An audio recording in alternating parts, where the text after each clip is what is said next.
Meg, we always ask our guests the same last question. And it is, our goal here at FAIR is to provide pro-human alternatives to the issues of the day, like the very ones we're talking about right now. What does pro-human mean to you? And how can everyday people model that behavior? Oh, that's a good question. Someone once watched the film and told me that the film was like if empathy was like like a contact ultimate sport, right? Like if it was I think that for me, what I try to do is, like, for example, I think it's always imperative to ask why before you kind of like judge someone. So, for example, initially when the film was announced and it was being attacked without anyone seeing it, my initial response was not anger, and it was not like I'm going to attack them back.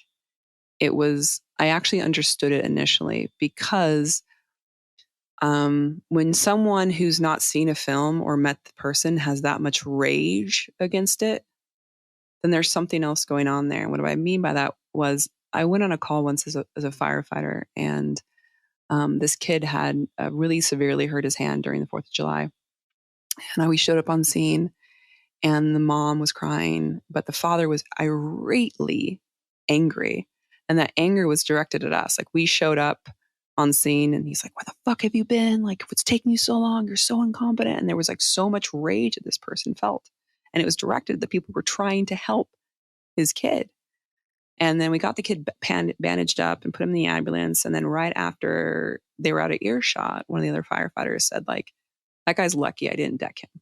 And then our captain, who had a lot more experience than us, turned around and had this, this is about to be a teachable moment look on his face. He said, "Listen, trauma is very unpredictable. And you're meeting these people at the most traumatic moment of their lives. And different people deal with trauma differently. Some people cry, some people laugh, and some people get angry. And even though this man was angry at you, you have to realize that it wasn't about you, that this situation was really stressful, and this is how he was processing this trauma." And so initially, when the attack started before anyone had seen the film, it felt like that. It's like there was so much rage against a film that I just thought, okay, this is a community for the last 20 years since 9/11 has had these experiences in the United States that have made them feel persecuted, that have made them feel otherized. And they see a film that's going to be at this prestigious film festival at Sundance. And they probably think, okay, this is another example of how our people are treated and how our people are portrayed. And so in the beginning, I thought this was just some kind of misunderstanding. And that when people saw the film, like, they would realize that, yeah, if this was like every other terrorist film ever made, where it's fear mongering and reinforces stereotypes, then yeah, I would definitely understand that. But also, if it was Sundance, probably wouldn't have programmed it. So I think when someone is behaving in a way that might not make sense, I think the pro-human in me,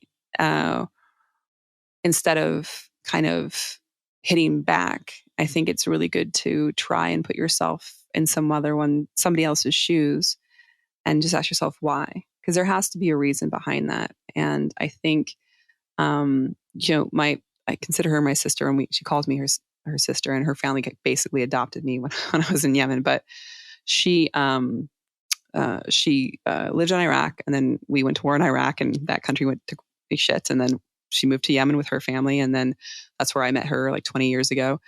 And they kind of became my clan and adopted me over there and looked after me. And then when Yemen kind of imploded, then she moved to the States and she lives here. And I remember when she moved here, she told me about her first, she'd been born in the States, but she grew up in Iraq. But her first time coming back to the States, she went through immigration and customs, and she took 3 steps out of the airport.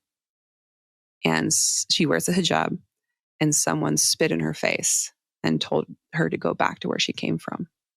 Now, this was her introduction to this country.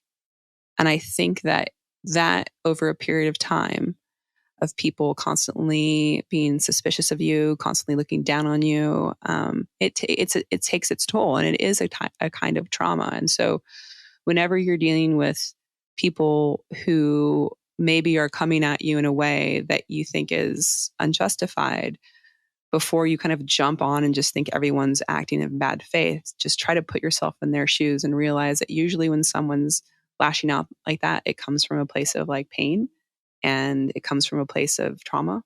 And like my captain said, trauma is very unpredictable. What people have to understand is there's a difference between the ethics of an activist and ethics of a journalist. Like if an activist, so for example, for Me Too, everyone was saying, believe all women.